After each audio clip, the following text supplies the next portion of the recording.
This will be obvious later, but my mom never told me any of these stories. Edie would have, but Mom didn't like bringing up the past.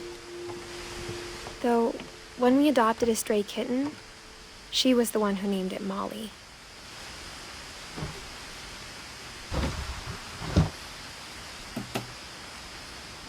I spent a lot of time in Great-Grandma Edie's room. We got along, and it was a good place to hide from my mom. Louis died a week before we left, but Edie had already started to memorialize him.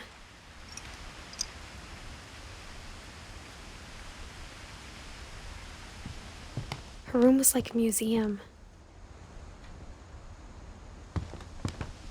Edie knit me a new pair of gloves every year, just in time to replace the old ones.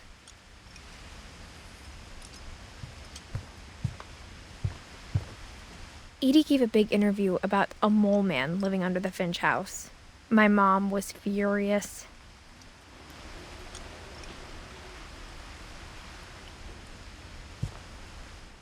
I hadn't thought of myself as Edith Jr. for a long, long time.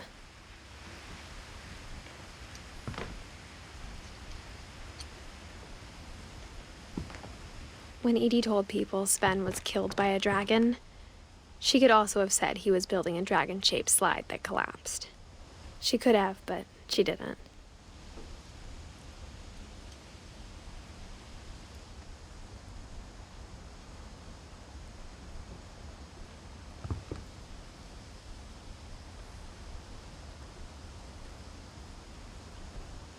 Even in her 90s, sometimes Edie seemed a lot younger than my mother.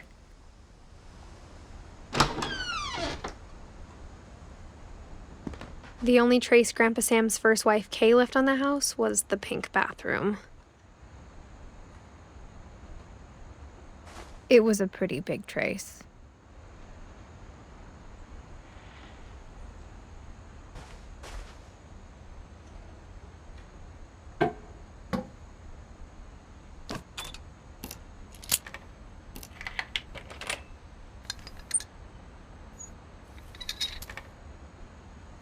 There's a secret in this bathroom. It's in the last place you would look. It isn't in the cupboard. It's hidden in this book.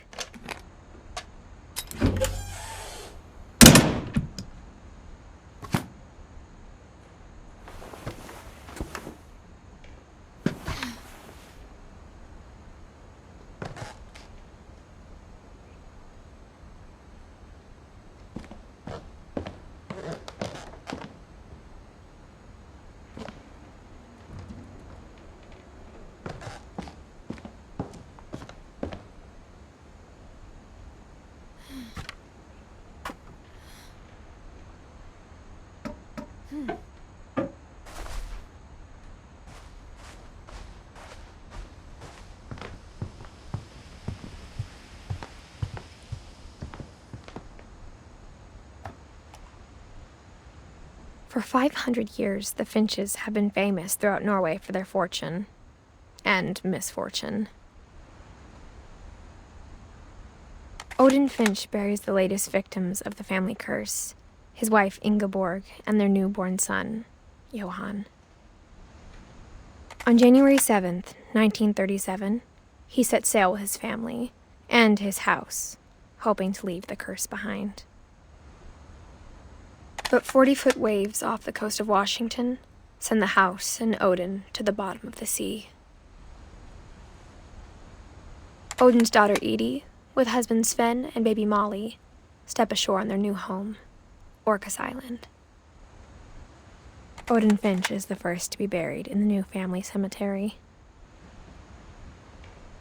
His daughter Edie is already dreaming of a new Finch house.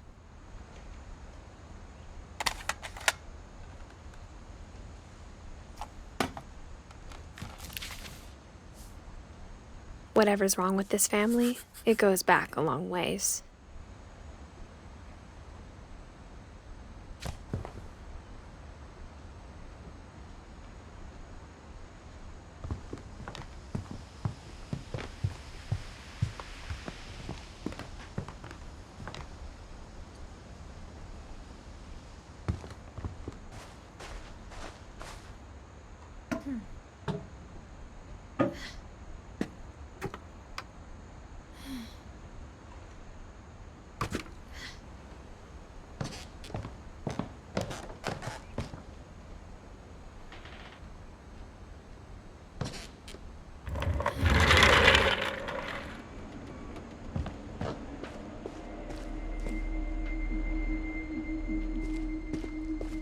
I knew Grandpa Sam had a twin,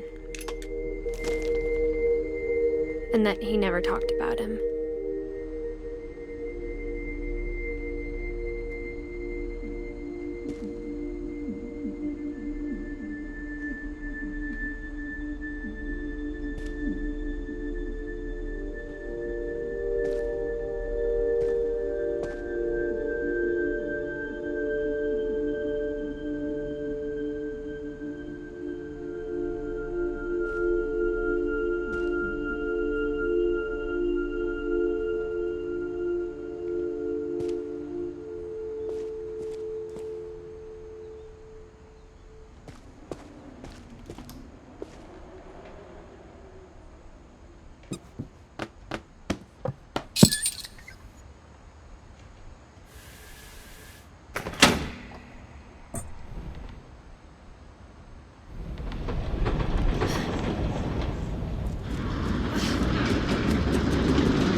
I guess my grandpa didn't like history any more than my mom did.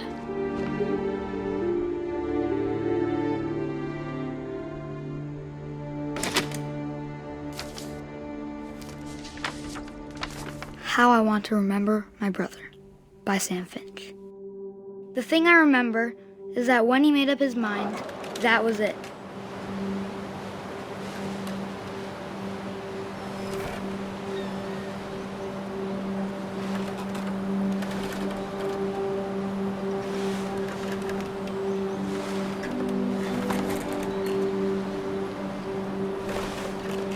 My brother said he'd die before he ate another mushroom, and he did. At Barbara's funeral, we swore we'd never be afraid again, and he wasn't. I think Calvin always wanted to fly.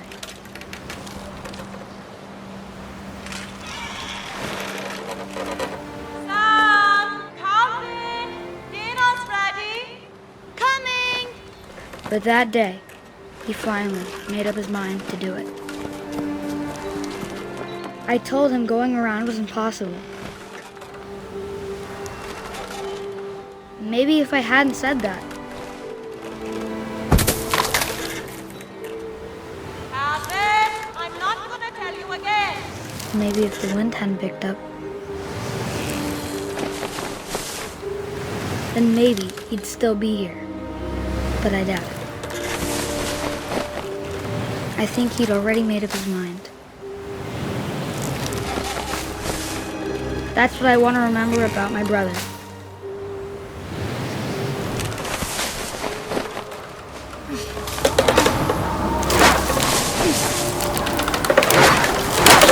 The day he made up his mind to fly. And he did.